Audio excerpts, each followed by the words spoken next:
Now to a very different story. Cannabidiol, or CBD products, are everywhere right now. And the growing trend is not only fashionable, it's also big business. It can be derived from both hemp and cannabis, with the hemp extraction used to produce fabrics, oils, and food. From the Cronkite School of Journalism at Arizona State University, Marcella Baietto spoke to one Navajo leader before the pandemic who has jumped at this growing business opportunity. But some within his own tribe are saying, not so fast. In the heart of the Navajo Nation, not far from the Four Corners where Arizona, New Mexico, Colorado, and Utah meet, millions of hemp plants are growing, many of them ready to be harvested.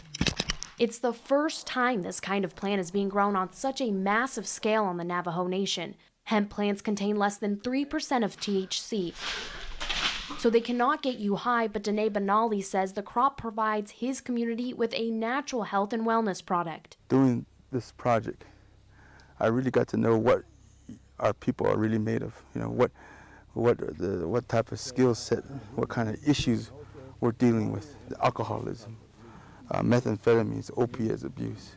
Harlan Joe is a manager on the farm, and he's struggled with substance abuse. He says life on the farm has given him a second chance at life. I used to be an alcoholic too. Used to be on the streets, drink around, shiprock. And when Dene told me to take over, changed my life, you know. Just getting the buds. The farm is providing job opportunities for nearly 100 employees like Delbert Etzity in a community that has high unemployment. We're actually standing here and doing this right here just because we believed in something that couldn't be done. This hemp will eventually become the main ingredient in Navajo Gold products, the CBD company Benali started in early October. This can replace that. The new harvesting and processing of the hemp all takes place on the Navajo Nation. Hemp plants like these are turned into lotions, oils, and even edibles.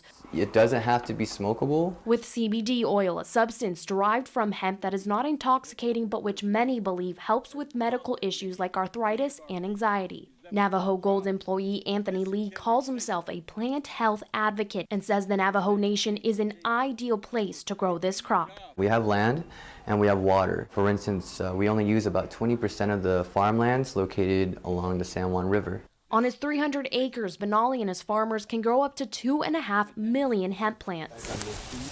But this crop comes with some caveats. The U.S. Agriculture Department and tribal lands have new regulations around the farming of hemp. These include sample testing of the plants to ensure their THC levels are low enough to be considered hemp, and a plan to dispose of any plants that test too high. And Navajo leaders like President Jonathan Nez say Benali must follow the new federal rules and get permission from the nation to raise a hemp crop. And we just want to be able to do it correctly and protect our Navajo people that want to utilize that product on our nation. Benali says he will work to ensure he is meeting the new federal and tribal guidelines, and he understands cooperation ensures success. We have to work together. That's all I realized, to get this going and take it to the next level. And Benali hopes that next level means seeing more of this green across the red sandstone of the Navajo Nation. For the PBS NewsHour, I'm Marcella Baietto with Cronkite News in Shiprock, New Mexico.